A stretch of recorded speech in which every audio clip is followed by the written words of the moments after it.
कोई हिदायत, कोई टाइमलाइन नहीं दे रहे। मुज़ाकराती नशिस्त नतीजा खेज ना हुई तो मुनासिब हुक्म जारी कर देंगे। चीफ जस्टिस उमरता बंदियाल ने बैक वक्त इलेक्शन केस में सियासी कायदीन को आखिरी मौका दे दिया।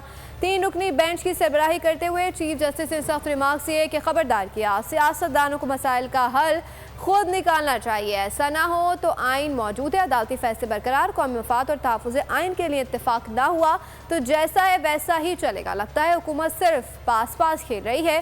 चीफ जस्टिस ने वाज़ेह किया कि अदालत का कोई हुक्म नहीं, सिर्फ तजवीज़ है। सुप्रीम कोर्ट ने इलेक्शन कमीशन से 8 पेशरफ्त रिपोर्ट तलब कर ली है। सुप्रीम कोर्ट ने इंतखाबात के लिए फंड्स के इजरा से मुताबिक इलेक्शन कमीशन से रिपोर्ट तलब की है। सुप्रीम कोर्ट ने कहा है कि बताया जाए पंजाब KP इंतखाबात के लिए फंड्स मिले या नहीं। रजिस्ट्रार ऑफिस ने इलेक्शन कमीशन को आज रिपोर्ट जमा कराने के लिए नोटिस जारी कर दिया।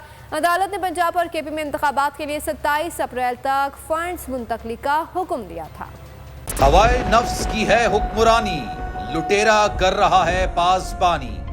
बोल न्यूज के मार्केटिंग हेड आकाश राम ताहा लापता, तफ्तीशी इदारे जवाब देने से कासिर। अहले खाना परेशान, बेटे की जुदाई में माँ गम से निढाल। जो बच्चो हिंदू पर आए थे, जो को पाकिस्तानी, मुझे मेहरबानी करे पंहिंजो आकाश वापस कयो।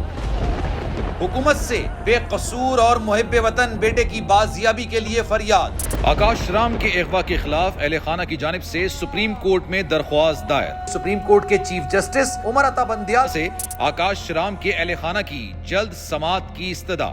मुश्किल की इस घड़ी में आलमी मीडिया ने भी उठाई आवाज।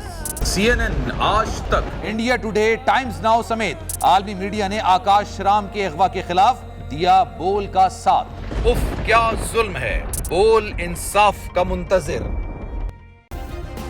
सब्सक्राइब करें और बेल दबाएं ताकि कोई खबर रह न जाए।